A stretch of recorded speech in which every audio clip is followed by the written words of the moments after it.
Special report news room से आपके साथ मैं हूं अंजना ओम कश्यप। आज हम आपको 1 घंटे के स्पेशल रिपोर्ट में अलग अलग जगहों की तस्वीरें दिखाएंगे, खबरों का विश्लेषण करेंगे। लेकिन सबसे पहले आपको बता दें, सियासत के काई पोचे। जी हां, अपने टीवी स्क्रीन पर आप देख रहे होंगे। सबसे पहले बात पॉलिटिक्स के काई पोचे की। कैसे सियासी पेंच आज गुजरात से लेकर हैदराबाद तक लड़ाए जा रहे हैं, दिखाएंगे। ममता के लिए ओवैसी नाम का संकट खड़ा हो गया है और आज किसान आंदोलन के 50 दिन पूरे हो गए हैं। किसानों की कितनी जीत, कितनी हार हुई, ये भी आपको दिखाएंगे। और क्यों हेमा मालिनी पर फूट रहा है किसानों का गुस्सा, उस पर भी स्पेशल रिपोर्ट में हम आपको दिखाने वाले हैं विस्तृत रिपोर्ट।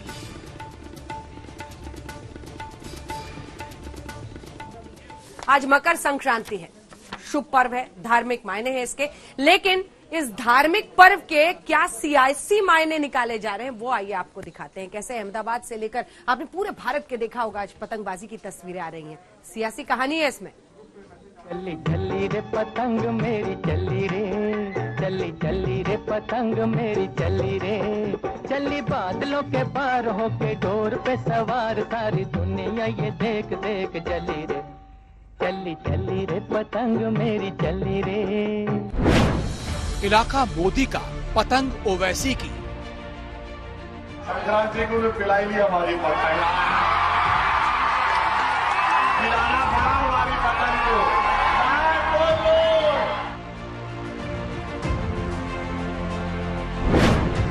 इलाका ओवैसी का, पतंग मोदी की। नरेंद्र मोदी जी की पतंग का तो इतना डिमांड है कि मैं बता नहीं सकता हूँ। 5 लाख पतंग बिक चुकी है। किला ममता का, चर्चा महागठबंधन की। लड़ाई टीएमसी वर्सेस बीजेपी हो गया है। कांग्रेस और लेफ्ट, जिसको एक्चुअली प्रतिपक्ष होना था, वो थर्ड फोर्स हो गया है। गढ़ बचाने पर जोर, गढ़ बढ़ाने का शोर। I'd like to thank everybody for inviting me here today.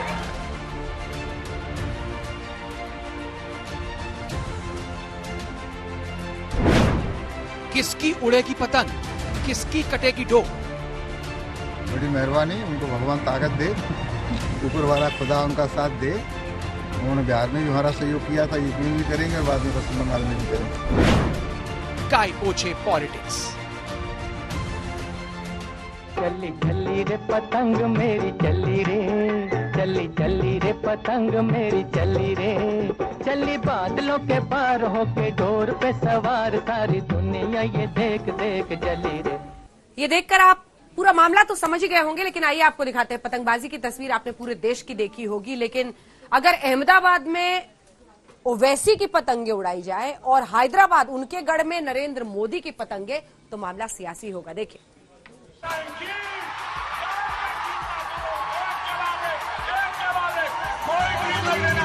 हार से पहले मत हार जा रे, पतंग के निशान को, पतंग के निशान को। चल निकल घर से बेजार रे, जिंदगी की पतंग है उजारे, चल निकल घर से बेजार। अपना मांझा जबरदस्त है, डाल के पूरों को 22 तारीख को पूरे बंदी से कैंडिडेट को कामयाब करिए।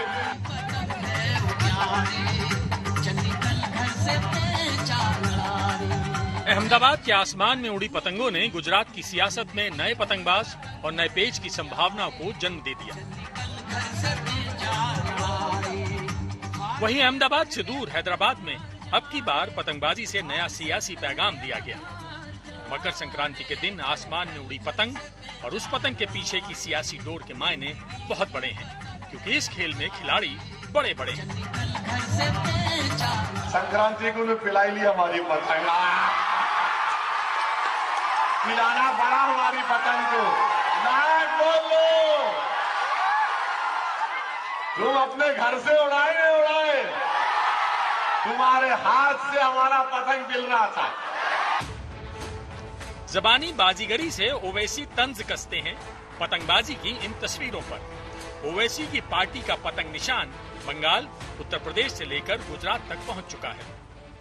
मकर संक्रांति का मौका है और गुजरात में हर छत पर हर कोई पतंग उड़ाता है, एक दूसरे की पतंग काटता है और इस पतंगबाजी का लुत्फ उठाता है। लेकिन इस बार सबसे ज्यादा जो चर्चा में रहने वाली पतंग है वो है AIMIM के ओवैसी की पतंग। आप देख सकते हैं यहाँ पे अहमदाबाद के जमालपुर में लोगों को खास तरह की ये पतंग काफी पसंद आ रही है। लोग इस पतंग को उड़ा रहे हैं। एक और जहां हैदराबाद में प्रधानमंत्री नरेंद्र मोदी की पतंग उड़ रही है, तो अहमदाबाद जो कि प्रधानमंत्री का गृह राज्य है, वहां पे इस बार ओवैसी की पतंग सबसे ज्यादा दिखाई दे रही है जमालपुर इलाके में। हमारे साथ ये लोग मौजूद है, उन्हीं से पूछते हैं ओवैसी की पतंग आप लोगों ने क्यों पसंद की? ये ओवैसी साहब का अभी बोलबाला ज्यादा है यहाँ पर जमालपुर विस्तार में भी। यहाँ गुजरात में लॉन्च नहीं हुआ, अभी पार्टी लॉन्च हो रही है और होने वाली है। तो हर कोई ये चाहता है, कांग्रेस भाजपा यहाँ पर थी, उनसे हमको इतना अच्छा नहीं लगा, अच्छे फील नहीं हुआ। अब हम चाहते हैं कि ये ओवैसी साहब यहाँ पर आए और हर काम अच्छे से करे और हर काम फतेह करे। बिल्कुल इनका बोलबाला है, जहाँ देखो इन्हीं की पतंग चढ़ रही है जमालपुर पतंग बाजार में। यहाँ कहीं भी देखो अहमदाबाद में, पूरे अहमदाबाद में यहाँ से 1 से 2 लाख पतंग तो इनकी यहाँ से भी बिक चुकी है ये ओवैसी साहब की पतंग। फरवरी में गुजरात में लोकल बॉडी चुनाव से पहले AIMIM चीफ ओवैसी वाली पतंग से नई फाइट दिलचस्प दिखाई दे रही है, क्योंकि बीजेपी के गढ़ में AIMIM की डोर कटेगी या दूसरों की काटेगी, बड़ा सवाल है। इसे यूं समझिए, बीजेपी की पतंग उड़ेगी, कांग्रेस की पतंग उड़ेगी, आपकी पतंग उड़ेगी, AIMIM की पतंग उड़ेगी। सियासी पतंगबाजी में खेल मुस्लिम कार्ड का है, यानी मुस्लिम किसकी पतंग काटेंगे और किसके नाम की पतंग उड़ाएंगे। गुजरात में विधानसभा चुनाव 2022 में होंगे, लेकिन उससे पहले अगले महीने होने वाले स्थानीय निकाय चुनाव ट्रेलर साबित होंगे। अगर मोदी के इलाके में ओवैसी पतंगबाजी करने पहुंचे, तो ओवैसी के इलाके में मोदी पतंग की धूम है।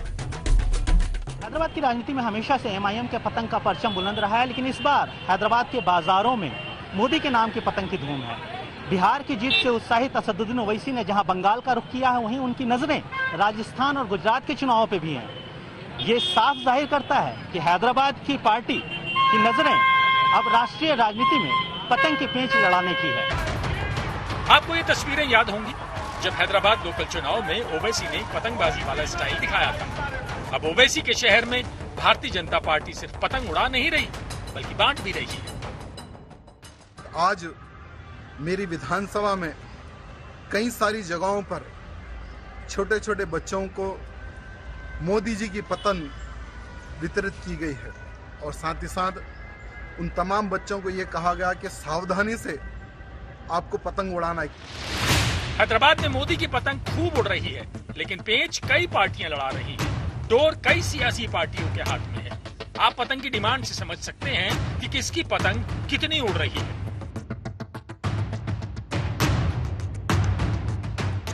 ये बार राजनेताओं की पतंग का बड़ा डिमांड है साहब। नरेंद्र मोदी जी की पतंग का तो इतना डिमांड है कि मैं बता नहीं सकता हूँ। 5 लाख पतंग बिक चुकी है। संग्रात आज खत्म भी हो जा रही, आज भी डिमांड है। पतंग वाली इस सियासत में वोट बैंक के हिसाब से पेच लड़ाए जा रहे हैं। जिसकी डोर में दम होगा वही सियासी अखाड़े का सिकंदर होगा। पतंग के ऊपर एक बहुत प्यारा सॉन्ग भी है साहब। चली चली रे पतंग मेरी चली रे, चली चली रे पतंग मेरी चली रे, चली बादलों के पार होके डोर पे सवार, सारी दुनिया ये देख देख जली रे, चली चली रे पतंग मेरी चली रे, चली चली रे पतंग मेरी चली रे। लेकिन एक के बाद एक राज्य के सियासी आसमान में उड़ रही AIMIM की पतंग पर नई महाभारत शुरू हो गई है। ये बिजली की तार बड़ी तेज है, कटार देगी काट के रख दिल जली रे। क्योंकि जहाँ जहाँ ओवैसी की पतंग है, वहाँ वहाँ बीजेपी के पतंगबाज विरोधियों की डोर काट रहे हैं। अहमदाबाद से गोपी घांगर के साथ आशीष पांडे, हैदराबाद, आज तक। तो लड़ाई पूरी यही है, किसकी पतंग कटेगी, किसकी बचेगी। AIMIM के पतंग निशान की बढ़ती पहचान से कौन कौन है परेशान, देखिए।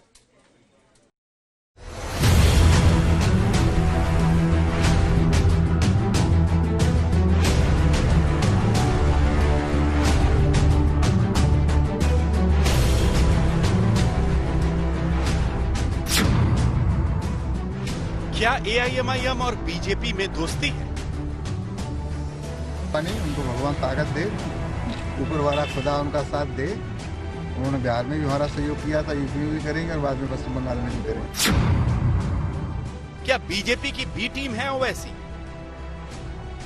আবার হায়দ্রাবাদের একটা পার্টিকে ধরে এনেছি, সেই পার্টিটা আবার এখানে কয়েকটা জোগাড় করে বিজেপি টাকা দেয় আর বিজেপির টাকায় ওরা এটা করে যায়। दुनिया में कोई भी ऐसा आदमी नहीं है जो असदुद्दीन ओवैसी को दौलत की बुनियाद पर खरीद सके। क्या है विपक्ष का ओवैसी संकट? भारतीय जनता पार्टी की बी टीम है ओवैसी की AIMIM। असदुद्दीन ओवैसी है भाजपाई तोता और वोट ध्रुवीकरण की काट की हांडी होगी फेल। बिहार में भी बहुत पुकारे, बहुत बोले, इतना बोले कि बी टीम वोट काटते हैं, ये काटते हैं, फुला काटते हैं। अल्लाह इनको बता दिया कि क्या नतीजा निकला। और देखिए वहां पर भी हमारा इखलास था, हम तो तैयार थे कि आओ बात करो, मगर सबको ये तकलीफ थी कि नहीं, शेरवानी से नहीं बात करेंगे, सबसे बात करेंगे। बिहार में AIMIM के उत्थान से मोदी विरोधी टीम के सियासी पतन ने ओवैसी को विपक्ष के सीधे टारगेट पर ला दिया है। महाराष्ट्र में AIMIM से विपक्ष को कम नुकसान हुआ था, लेकिन बिहार में महागठबंधन के हाथों से सत्ता फिसल गई, क्योंकि बिहार की मुस्लिम बहुल सीटों पर AIMIM ने कब्जा जमा लिया और कांटे की टक्कर में सियासी समीकरण बदल गए। ओवैसी की पार्टी भले ही किशनगंज में हार गई हो, लेकिन 5 नई सीटों पर उसे जीत मिली। इसमें से 4 सीटें कोचधामन, अमौर, भैंसी और बहादुरगंज, जो बंगाल की सीमा से जुड़े हुए हैं। विपक्ष ने ओवैसी को वोट कटवा मान लिया। अब जैसे जैसे AIMIM ऑल इंडिया प्लान की तरफ बढ़ रहा है, इशारा साफ है कि मुस्लिम वोट बैंक बटेगा, विपक्ष का खेल बिगड़ेगा और बीजेपी का खेल बनेगा, जो बात बीजेपी सांसद साक्षी महाराज ने कही। बड़ी मेहरबानी, उनको भगवान ताकत दे, ऊपर वाला खुदा उनका साथ दे। उन्होंने बिहार में भी हमारा सहयोग किया था, यूपी में भी करेंगे और बाद में पश्चिम बंगाल में भी करेंगे। अब इसे यूं समझिए, ओवैसी का मजबूत होना विपक्षी दलों को कमजोर कैसे कर रहा है। सबसे पहले उन इलाकों को समझिए जहां पर AIMIM सियासी जमीन मजबूत कर रहा है, यानी उन इलाकों में जहां मुस्लिम आबादी है।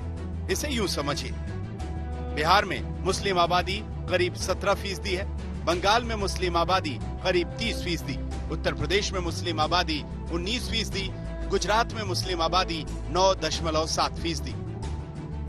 सबसे पहले गुजरात में ओवैसी के प्लान को पढ़ना होगा। विधानसभा चुनाव तो 2022 में होंगे, लेकिन AIMIM की चुनावी रणनीति तैयार है। ओवैसी के लाभ से कांग्रेस की हानि पक्की। 2017 में विधानसभा चुनाव में कांग्रेस के जरिए अच्छा प्रदर्शन किया गया था, जिसके पीछे की प्रमुख वजह आदिवासी और मुस्लिम वोट बैंक को माना जा रहा है। लेकिन इस बार चुनावी मैदान में ओवैसी की पार्टी BTP के साथ गठबंधन के जरिए आ रही है, तो वैसे में आदिवासी वोट बैंक और मुस्लिम वोट बैंक कांग्रेस की झोली से। ओवैसी के लाभ हानि फैक्टर की जो व्याख्या साक्षी महाराज बीजेपी सांसद ने की है, उसे तो खैर बीजेपी ने पल्ला झाड़ लिया है, लेकिन किस तरह से सियासी समीकरण बदलते हुए दिख रहे हैं पश्चिम बंगाल में, ओवैसी का क्या असर पश्चिम बंगाल में हो सकता है, ये समझना जरूरी है। देखिए, क्या वाम का वोट राम में शिफ्ट होगा? क्या बंगाल में बीजेपी बनाम ऑल की लड़ाई? क्या ओवैसी ने ममता की मुश्किल बढ़ाई? चंद महीने बाद बंगाल में चुनाव हैं, लेकिन चुनाव से पहले मुख्यमंत्री ममता बनर्जी बड़े तनाव में हैं। ये दावा अब तक भारतीय जनता पार्टी कर रही थी, लेकिन जैसे ही TMC के सांसद सौगत रॉय ने बीजेपी को हराने के लिए सेकुलर पार्टियों को साथ आने का इशारा किया, नई चर्चा शुरू हो गई। सबसे पहले सुनिए सौगत रॉय का बड़ा बयान। Is that if the left and the Congress are genuine anti-BJP forces, they should line up behind Trinamool Congress, because Trinamool Congress under Mamata Banerjee is the only party which is fighting the divisive politics of the BJP. TMC नेता ने जो कहा उसका सियासी मतलब समझने के लिए आपको 2019 के चुनाव के परिणाम को देखना होगा। अगर 2019 में भारतीय जनता पार्टी ने बंगाल की 18 लोकसभा सीट पर कमल खिलाया तो वजह साफ है। लेफ्ट और कांग्रेस का वोट बीजेपी और तृणमूल को शिफ्ट हुआ। ट्रेडिशनल लेफ्ट के वोटर 2019 में 39% बीजेपी में शिफ्ट हुए हैं, 31% टीएमसी में। कांग्रेस के वोटर 32% बीजेपी की तरफ, जबकि 20% टीएमसी में शिफ्ट हुआ है। अब लेफ्ट और कांग्रेस का वोट 2021 में बीजेपी में न शिफ्ट हो, टीएमसी यही चाहती है। तो ये करने का कारण क्या है? इसके कारण है कि लेफ्ट वोट जो है पश्चिम बंगाल में लोकसभा चुनाव में वो शिफ्ट कर गया था भाजपा में, और इस बार अगर वो भाजपा में चले गए तो जैसे हम लोग कटुआ कहते हैं ना, वोट कटुआ, तो लेफ्ट खुद सरकार नहीं बना पाएगा, लेकिन वोट कटुआ हो सकता है। ये एक डर तृणमूल कांग्रेस में है और इसके कारण ओपनली अपील कर रहे हैं कि ये ना करे, वोट डिवीजन अगर ना हो तो तृणमूल के लिए अच्छी बात है। बंगाल की सियासत में ओवैसी की एंट्री से ममता को एक साथ 2 मोर्चे पर लड़ना है। पहला, बीजेपी में लेफ्ट और कांग्रेस वोट की शिफ्टिंग को रोकना, और दूसरा, ओवैसी से मुस्लिम वोट में सेंध को रोकना। अगर राइट को बंगाल की सियासत से आउट करने के लिए ममता और लेफ्ट का गठबंधन बनता है तो टीएमसी की राह आसान हो जाएगी। लेकिन मुश्किल यह है कि ममता का राजनीतिक उत्थान ही लेफ्ट के खिलाफ है। यही वजह है कि लेफ्ट और कांग्रेस अभी टीएमसी के ऑफर को ठुकरा रहे हैं। तृणमूल कांग्रेस के नैतिक समर्थन 9 साल, और आज हम देख रहे हैं जिस तरीके से तृणमूल कांग्रेस के लीडर एक के बाद एक भाग करके भारतीय जनता पार्टी में शरण रहे हैं। सांगठनिक रूप में भारतीय जनता पार्टी को जिस तरीके से पुष्टि दे रही है तृणमूल कांग्रेस, अगर बीजेपी को शिकस्त करना है केंद्र में तो तृणमूल कांग्रेस को बंगाल से उखाड़ के हमें निकालना है। सौगत राज पे किसी आदर्श पर निर्भर करके पार्टी चेंज नहीं किया ना, वो तो आज ये पार्टी कालो पार्टी किया, अपना हिसाब से करता है। सौगत राज जब ये बात करते हैं तो अपना हिसाब से करता है। पहले तो कांग्रेस थे, उसके बाद चला गया, चरण सिंह का कैबिनेट का मिनिस्टर बना, कांग्रेस छोड़ के चला गया, फिर कांग्रेस में आया, फिर तृणमूल में चला गया, फिर कांग्रेस में आ गया, फिर कांग्रेस में आके क्या कि ममता बनर्जी के खिलाफ में लड़े थे, फिर कांग्रेस से छोड़ के तृणमूल में गया। ये तो कोई आदर्श के ऊपर निर्भर करके नहीं, तो ये लोग क्या बोलेंगे, क्या बात सुनेगा उनका। वहीं बीजेपी 200 प्लस के नारे के साथ टीएमसी को हराने की भविष्यवाणी कर रही। सौगत राय ने, उनके और भी नेता इस प्रकार स्टेटमेंट दे चुके हैं। जब चुनाव आगे आ रहा है, हारने का संभावना बढ़ रहा है, तब सबको साथ लेने का प्रयास हो रही है। आज इस पार्टी का ना तो जो जनाधार है, ना संगठन का कोई नींव बचा हुआ है। एमएलए, एमपी, मिनिस्टर पार्टी को छोड़ के जा रहे हैं, जितने की संभावना धीरे धीरे क्षीण हो रही है। इसलिए उनकी भी कॉन्फिडेंस लूज हो रहा है और सबको बुला रहे हैं। भले ही ओवैसी के बंगाल में आने के बाद बीजेपी को अपनी जीत आसान दिख रही हो, लेकिन ममता के गढ़ में ओवैसी की राह आसान नहीं होगी। बंगाली मुस्लिम और उर्दू स्पीकिंग मुस्लिम 2 टाइप का मुस्लिम है। ओवैसी का वोट बेस है उर्दू स्पीकिंग मुस्लिम। पश्चिम बंगाल में उर्दू स्पीकिंग मुस्लिम बहुत कम है, क्योंकि वो जो 30% है उसमें 90% से भी ज्यादा बंगाली मुस्लिम है। तो बंगाली मुस्लिम जो है उसके पहला आइडेंटिटी है बंगाली, उसके बाद वो मुस्लिम। तो इसीलिए बंगाली आइडेंटिटी पॉलिटिक्स भी ममता जो कर रही है उसमें मुस्लिम भी उसमें इंक्लूड हो रहे हैं, और उसमें ओबीसी भी है। तो मुस्लिम ओबीसी जो है वो ममता के वोट बैंक में जाते हैं। तो ये अभी बोलना कठिन है कि ओवैसी कितना उसमें पेनिट्रेट कर पाएंगे, और ओवैसी को ये पता है। टीएमसी की तरफ से महागठबंधन वाले मॉडल की बात बंगाल में शुरू हो गई है, लेकिन ये मॉडल कैसे तैयार होगा? क्या लेफ्ट और कांग्रेस तैयार होंगे? भले ही ममता का लेफ्ट से मन और मतभेद रहा हो, लेकिन कांग्रेस के साथ टीएमसी के रिश्ते अच्छे हैं, चाहे राहुल गांधी हो या सोनिया गांधी। 2019 में कांग्रेस टीएमसी के साथ जाना चाहती थी, लेकिन बंगाल कांग्रेस के लीडर्स के विरोध के चलते कांग्रेस ने गठबंधन नहीं किया। अब एक बार फिर क्या यूपी की तरह पुरानी अदावत भूलकर लेफ्ट ममता और कांग्रेस एक साथ आ सकते हैं? ये कुछ दिन में साफ हो जाएगा। हाल के चुनाव में पश्चिम बंगाल में वामपंथी दलों का वोट शेयर लगातार गिरता हुआ दिख रहा है, जिसका सीधा फायदा बीजेपी को 2019 के लोकसभा चुनाव में मिला था। तृणमूल को डर है कि एक बार फिर से वाम का वोट न राम में चला जाए। यही कारण है कि ममता बनर्जी का सुर वामपंथी दलों के प्रति नरम होता हुआ दिख रहा है। कैमरा पर्सन प्रवीण विश्वास के साथ इंद्रजीत, आज तक, कोलकाता। उत्तर भारत में सियासी पतंगबाजी देखने के बाद आइए आपको लिए चलते हैं दक्षिण भारत में। आखिर यहां पर क्या सियासी खिचड़ी पक रही है?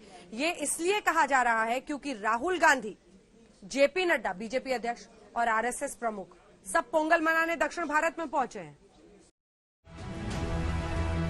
आज राहुल गांधी अपना दक्षिण किला बचाने के लिए मदुरई पहुंचे तो दक्षिण के द्वार पर कमल खिलाने के लिए भारतीय जनता पार्टी के अध्यक्ष जेपी नड्डा ने चेन्नई में रोड शो निकाला। वहीं आरएसएस चीफ मोहन भागवत ने चेन्नई के मंदिर में पूजा अर्चना की। ये है पोंगल पॉलिटिक्स। तमिलनाडु और केरल में विधानसभा चुनाव से बीजेपी और कांग्रेस ने अपना अभियान शुरू कर दिया है। राहुल गांधी ने आस्था के जल्लीकट्टू में डुबकी लगाई, भोजन भजन किया और फिर तमिल के गौरव पर अध्याय पढ़ा।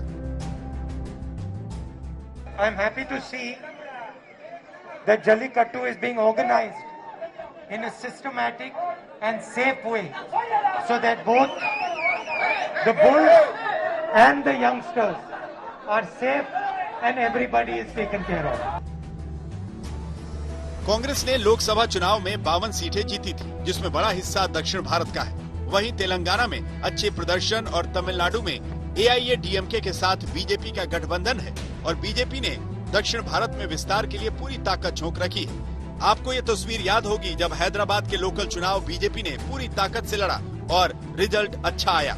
वैसे भी लंबे अरसे से बीजेपी की नजर दक्षिण भारत पर है, जहां 2014 और 2019 के चुनाव में मोदी की लहर बेअसर रही, लेकिन बीजेपी की नजर दक्षिण भारत जीतने पर है। जो बात आज राहुल गांधी ने तमिल के लिए कही, वही बात मोदी कई बार कह चुके हैं। स्पेशल रिपोर्ट में अब बात किसान आंदोलन की करते हैं। हम आज आपको किसान आंदोलन के 50 दिन होने के बाद एक एक खबर बताएंगे। ये भी बताएंगे कि किसान आज क्या चाह रहे हैं और सरकार से उनकी बातचीत में मामला कहां पर पहुंचा है। देखिए,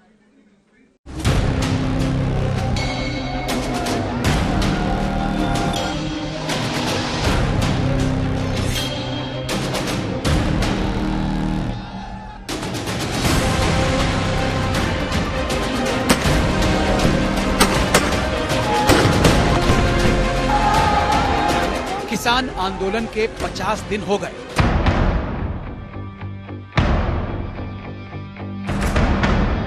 किसानों की कितनी जीत, कितनी हार।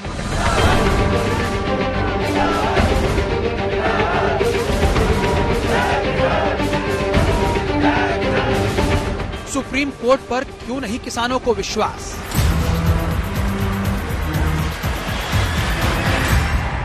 सरकार को ही क्यों झुकाना चाहते हैं किसान?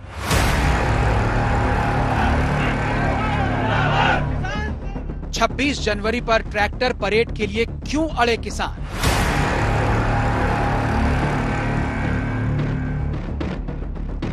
अब हेमा मालिनी पर क्यों भड़क रहे हैं किसान? किसान आंदोलन के 50 दिनों का पूरा सच।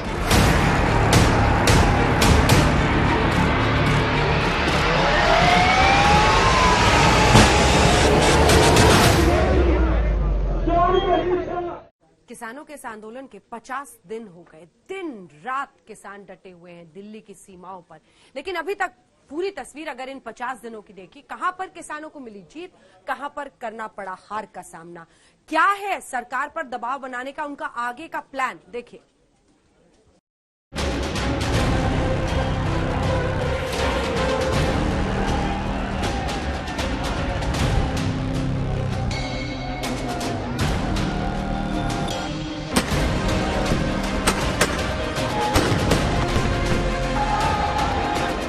तीन कृषि कानूनों के खिलाफ किसानों के संघर्ष के 50 दिन पूरे हो गए, लेकिन किसान और सरकार के बीच की खाई कम नहीं हुई है, बल्कि चौड़ी ही होती चली गई है। और अब किसान सरकार को झकझोरने के लिए तगड़ी प्लानिंग कर रहे हैं। सरकार के खिलाफ नारेबाजी का दौर तो पिछले 50 दिनों से ही जारी है। अब किसान कृषि कानूनों के विरोध की ट्रैक्टर परेड गणतंत्र दिवस यानी 26 जनवरी पर निकालने जा रहे हैं। हजारों ट्रैक्टर दिल्ली के लिए कूच कर चुके हैं। जिस हिसाब से किसानों का आक्रोश और गुस्सा दिखाई पड़ रहा है, उससे संकेत यही मिल रहे हैं कि किसान हाल फिलहाल तो न झुकने के मूड में हैं और न ही दिल्ली की सीमाओं से उठने के मूड में हैं। पिछले 50 दिनों में किसानों ने इस आंदोलन से क्या जीता और आज वो कहां खड़े हैं वो दिखाएं। उससे पहले आपको बताते हैं कि आगे किसानों का ये आंदोलन किस तरह से चलने वाला है। अभी किसानों की सबसे बड़ी आपत्ति सुप्रीम कोर्ट की कमेटी पर है। जो सुप्रीम कोर्ट ने किया है, इम्प्लीमेंट किया है, कमेटी बनाई है, उसको वो तो जो है सेंटर सरकार है उसके अंडर ही है, उसके दबाव पे ही है, क्योंकि वो तो काम करेगी नहीं है। क्योंकि पहले 8 मीटिंगें हो चुकी है, उसमें कोई रिजल्ट नहीं निकला। जो 8वीं मीटिंग थी उसमें इन्होंने इंडिकेशन दे दिया था भी आप सुप्रीम कोर्ट चले जाओ, क्योंकि हमें सुप्रीम कोर्ट से भरोसा नहीं है। किसानों की कल सरकार से 9वें दौर की बातचीत होनी है। सरकार पर भरोसा, मैं कमेटी बने सरकार पर, क्योंकि बिल जो है वो सरकार ने बनाए, बिल पार्लियामेंट से बने तो पार्लियामेंट से ही खत्म हो। पहले आप कहते हैं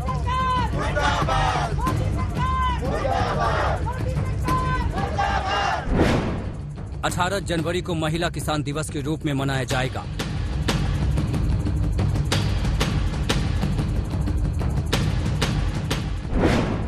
छब्बीस जनवरी को किसान गणतंत्र दिवस पर ट्रैक्टर परेड निकालेंगे। जितना समय हमारी जीत नहीं होती उतना समय हम वापस नहीं जाएंगे। और 26 तारीख को जो संघर्ष है, जो हमारे बड़े बैठे हैं, जो मैसेज देंगे, पहले हमारा काम है पंजाब से यहाँ पहुँचना, उसके बाद जो हमारे बुजुर्ग हैं, बड़े हैं, सीनियर हैं, जो मैसेज देंगे उनके हिसाब से शांति से आराम से चलेंगे।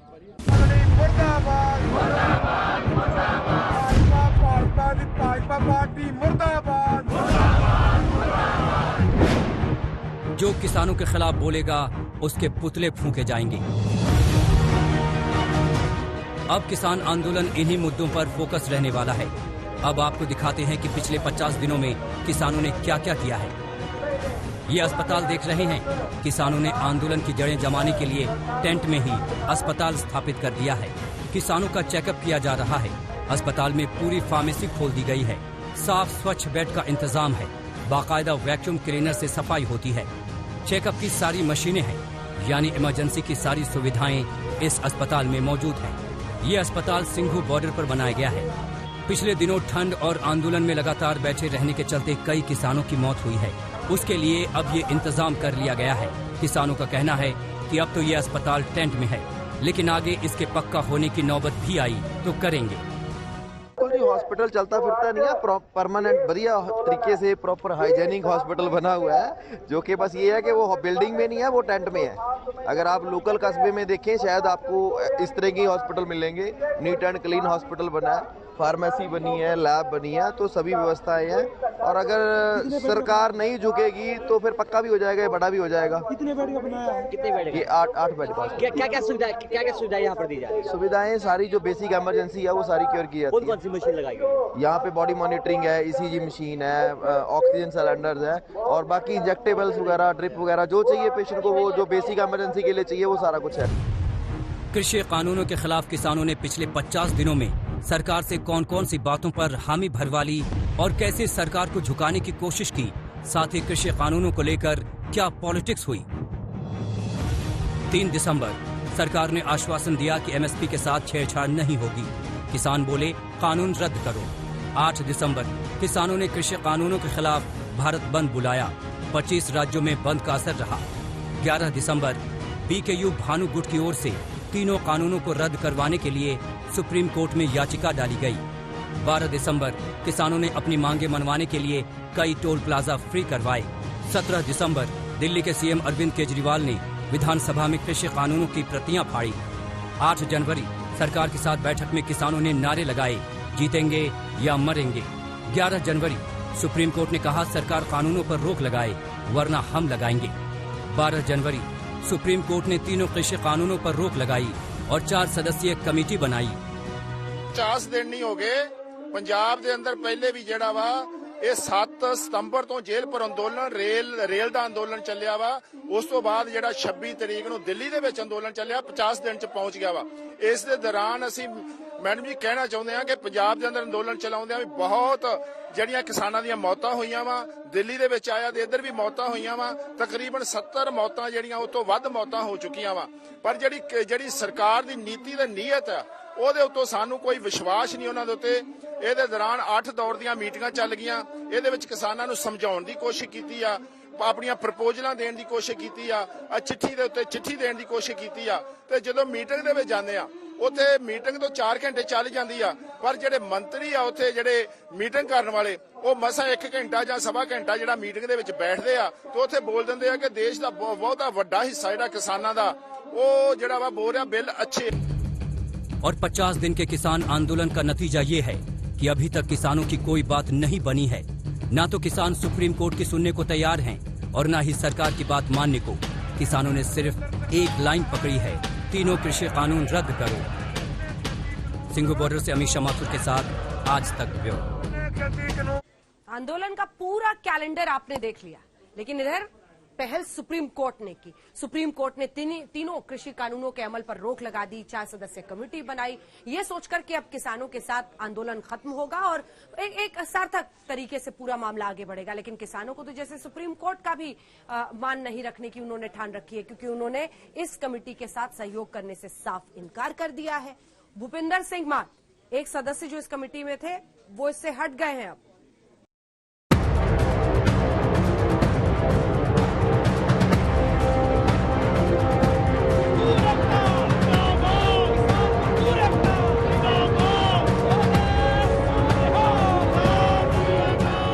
ये कमेटी में ये सब कुछ इशू को ध्यान डाइवर्ट करने के लिए है। कमेटी अगर बनानी थी तो पहले बना लेते, उस टाइम तक किसी ने सोचा नहीं। वो सिर्फ एक लॉलीपॉप है कि हाँ ये चुप हो जाए और ये अपने अपने घरों को चले जाए।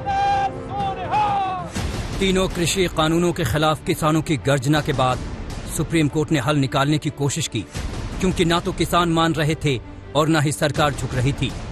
सुप्रीम कोर्ट ने तीनों कृषि कानून पर रोक लगाकर एक 4 सदस्यीय कमेटी बना दी और कह दिया कि ये कमेटी किसानों की बात सुनेगी।